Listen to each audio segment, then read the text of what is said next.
Onda sizdən bir dənə axırıncı xahişim var. Mənim üçün xüsusi, fərdi belə bir dənə atalar sözü fikirləşə bilərsiniz. Yaxşı. Adın nədir oğul?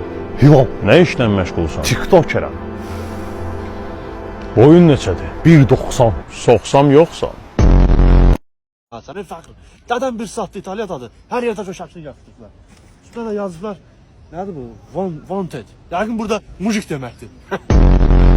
Artıq böyümüsən. Bundan sonra sənin ürəyin nə istəyir, Aton sənə hər şey verəcək. Maşın, ev, pul, aviasiya azdan bilet.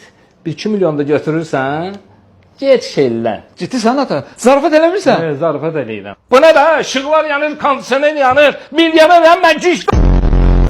Amma məni götürəcəklərdə mən 3 dənə universitet qurtarmışam. Çox savadlıyam. İçəri girən kimi özümü çox savadlı göstərəcəm.